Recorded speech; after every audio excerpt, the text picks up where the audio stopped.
We have several people that are buried here that greatly contributed to the commercial expansion and growth of our city. A lot of entrepreneurs, surprisingly, a large amount of entrepreneurs.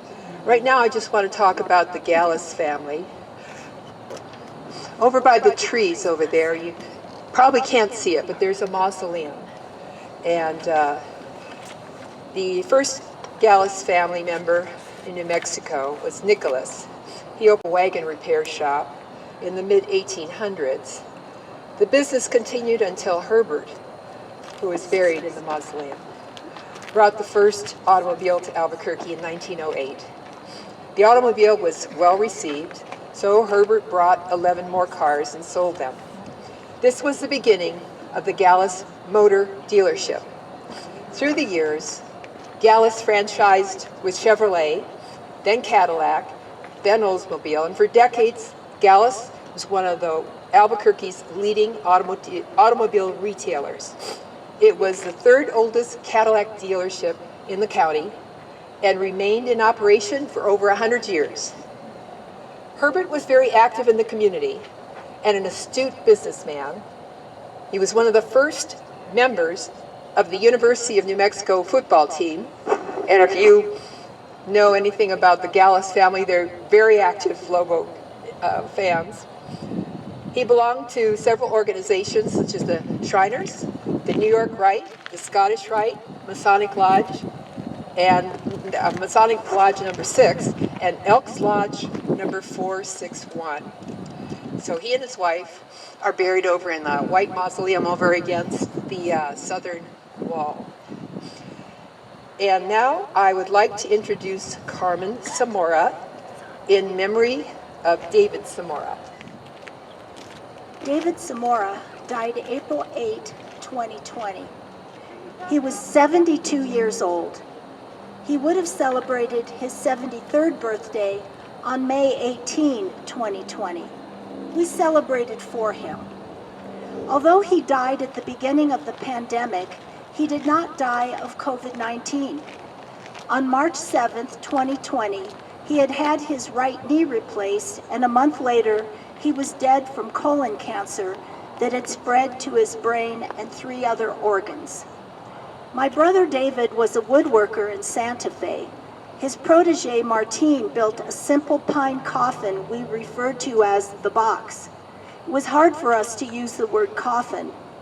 One of David's neighbors in the industrial park where David had his wood shop is an iron worker. He made nails and gave them to us to drive into the box. My brother John organized David's affairs with the undertaker. When the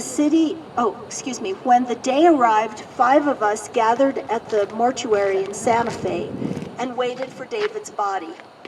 It had been taken to Espanola, where it was eventually to be cremated, and we panicked that it was there now for that purpose. No, they assured us, it was just put on the wrong truck and his body was coming back now. We were called into a beautiful viewing room with a water feature and walls painted a soothing blue with green accents. At the head of the room was David, lying enshrouded in muslin. He was in our homemade pine box, and I could see the nails I had driven in. One for my brother Jeff, marooned in Indiana and unable to fly in, and one for my parents and oldest brother Bob, long dead. We 5 surrounded the box, and I reached a hand out to touch my big brother's body.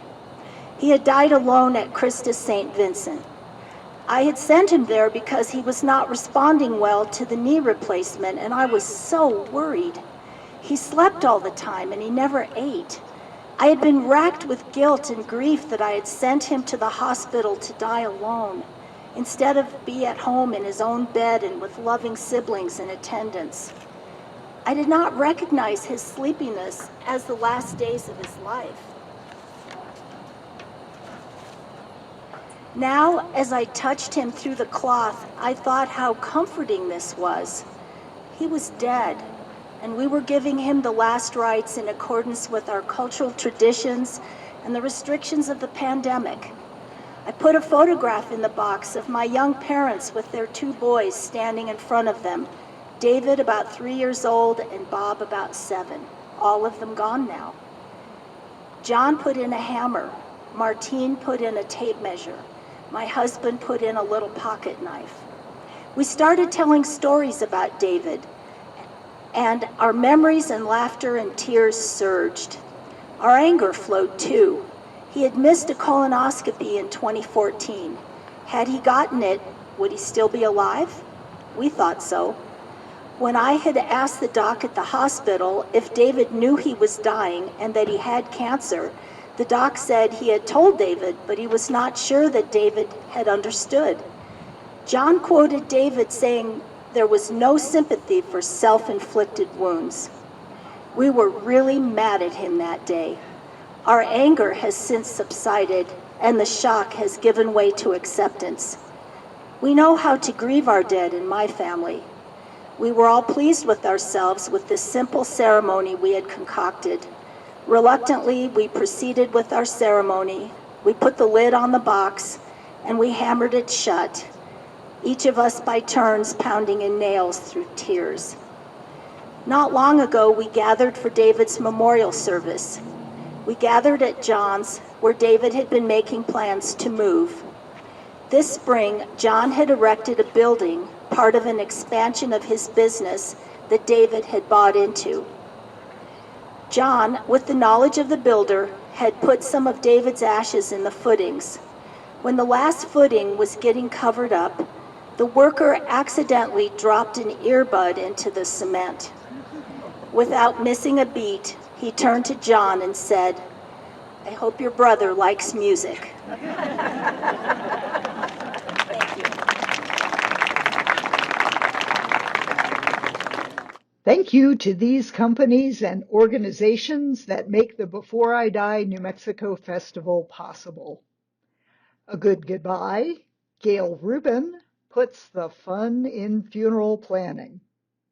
Compassion and choices, improving care, expanding options, and empowering everyone to chart their end-of-life journey. Daniel's Family Funerals and Cremations, Fairview Memorial Park, Gabaldon Mortuary, Sandia Memory Gardens, and Vista Verde Memorial Park, all in the Albuquerque area. Estate Pros, offering professional dispersal of personal possessions due to a move, illness, or death. The Final Exit Network, educating about and defending the right to choose at end of life. French Funerals and Cremations and Sunset Memorial Park in Albuquerque.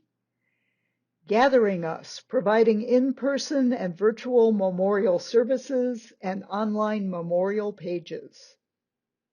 Keeper, providing hybrid and virtual memorial services and keeping memories alive with online tributes to preserve, celebrate, and share life legacies. Morris Hall, estate planning attorneys in New Mexico and Arizona. Remembering a Life, your guide to honoring a life well lived, from planning a tribute to mourning a loved one. And Retirement Extender, investment management services with a personalized strategy recommendation based on your needs and objectives.